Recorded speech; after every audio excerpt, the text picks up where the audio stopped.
Сәлеметсіздер ме? Бүгінгі өтетін тақырыбымыз қайта өркендеу дәуірінің тіл білімі. Осы тақырып аясында мынадай мәселелер қарастырылады.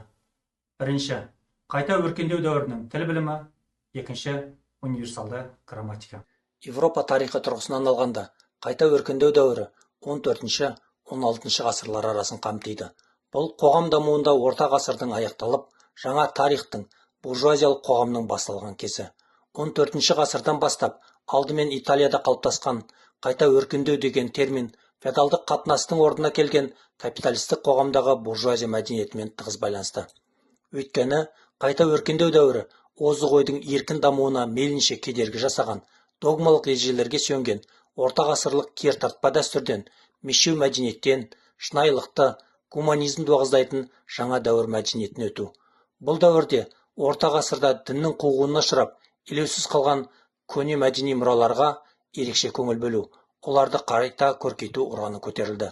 Қайта өркендеу дәуірі бүкіл қоғам өмірінің басқа да салалары сияқты тіл ғылымы үшін де жаңа даму дәуірі болған. Аталған кезеңнің лингвистикалық мәселелері: бірінші, ұлттық тілдердің қалыптасып дамуы; екінші, бұрын белгісіз жаңадан ашылған тілдерді үйрену, зерттеу; үшінші, ежелгі дәуірдің лингвистикалық ой пікірін көркейтіп, қайта дамыту.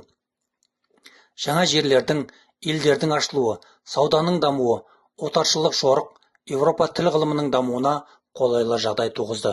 Бұрын белгісіз толып жатқан тілдердің барлығы айқындалды. Отарлау мүддесі ол тілдерді үйрену, зерттеу, түрлі сөздіктер жасау, грамматикалық мәліметтер жинау міндетін алға қойды. Азия, Африка, Америка халықтары тілдерінен жиналған орасан мол материалдарды бір-біріне салыстырып қарау, сол арқылы олардың арасындағы ұқсастық, өзгешеліктерді айқындауға алғашқы қадамдар жасалды. Осы дәуірде тілдерді зерттеудің сипаттамалы, салыстырмалы әдістері бой көрсете бастады. Қайта өркендеу дәуірінде ерекше қолға алынған мәселе орта ғасырда жөнді мән берілмеген ежелгі грек, Рим жазба нұсқаларын тауып, жариялау, оларға филологиялық талдаулар жасау болды. Бұл саладағы еңбектерге Скаллингердің 1540 жылы шыққан латын тілінің негіздері туралы, Стефанустың 1553 жылы шыққан латын тілі қазынасы және грек тілі қазынасы, Алкаланың араб тілі грамматикасы жатады. Осылармен қатар 15-16 ғасырлар ішінде испан, корей, нидерланд, жапон, парсы, армян, венгер, ағылшын, француз, мексикан тілдерінің грамматикалары шығарылды.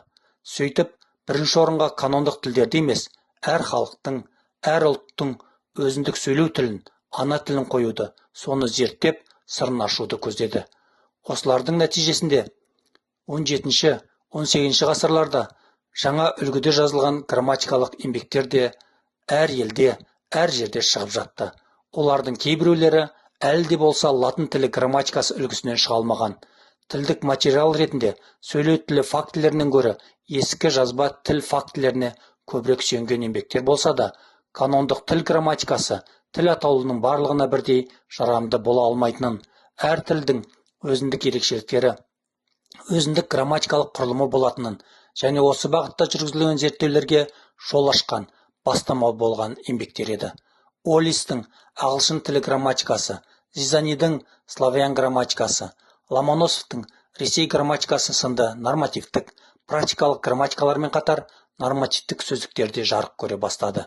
Оларға 1612 жылы Италияда шығарылған Курск академиясының сөздігі, 1694 жылы Францияда жарияланған Француз академиясының сөздігі, 1726-1739 жылдар ішінде әзірленген Ресей академиясының сөздігі, түркі тілдерінің әртүрлі мақсатта жасалған бір-екі тілді сөздіктер жатады. Әртүрлі халықтар тілдерінен жиналған материалдарды бір-біріне салыстыра қарау, бір тілдегі сөздерді екінші тілге аудару да осы кезеңде кең етек алды. Палластың басқаруымен 1786-1791 жылдар арасында жасалған 272 тілден іріктеліп алынған сөздерден құралған. Барлық тілдердің және наречиялардың салыстырма сөздігі деп аталатын еңбек шығарылды. Бұған түркі тілдерінен, қазақ тілінен де біраз сөздер енді. 1784 жылы испандық Лоренцо Эрвас Пандураның белгілі тілдердің каталогы және олардың өзара ұқсастығы мен ерекшеліктері туралы ескертпе деп аталатын еңбегі шықты.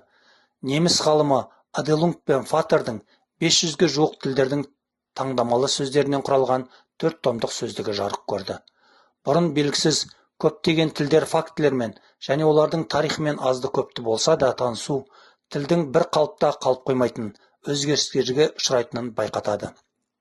Бұл жағдайға кейінгі дәуірлерде тілді уақыт өткен сайын дамып отыратын тарихи құбылыс деп тануға түрткі болды. Әр тілдерден жиналған материалдарды салыстыра қарау, олардың бір-бірінен өзгешеліктермен қатар ұқсастығы, ортақ қасиеттерді болатыны байқалды.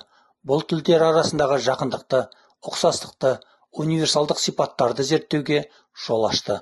Бұл дәуірде логика ғылымы да едәуір дамып, логикалық категорияларды жалпы адамзаттық болатыны, оның тілді категориялармен байланыстылығы да айқындала түсті.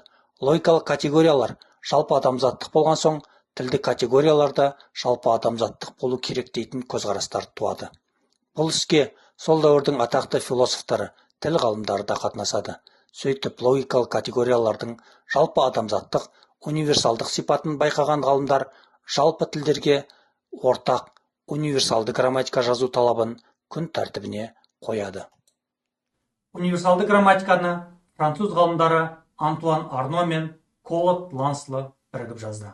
Олар Пор-Рояль монастырының ғалымдары болғандықтан, оны Пор-Рояль грамматикасы деп те, кейде рационалды жалпы грамматика деп те атайды. Грамматика ежелгі грек, еврей, француз материалдар негізінде жазылған логика-типологиялық туынды. Оның мақсаты барлық тілдерге ортақ, рационалды негізді және олардың арасындағы өзгешеліктерді ашу. Пор-Рояль грамматикасы фонетика және грамматика деген екі бөлімнен тұрады. Бірінші бөлімде дыбыс пен әріп, буын, екпін, оқуға үйрету әдісі сөз болған. Екіншіде морфология, синтакс мәселелері талданған. Универсалды грамматика барлық оқу орындарында қолданылатын, жалпы тілдік теориядан мәлімет беретін оқулық деп саналған. Универсалды грамматиканың кемшілігі логикалық категория мен тілдік категорияларды бір-бірінен ажыратпай, тең құбылыстар деп қарауы. Авторлар әр тілдің өзіндік грамматикасы деген болмайды. Грамматика жалпы тілдік, универсалды болу керек. Осыған орай логика категориялары жеке ұлттық болмайды деп есептеген.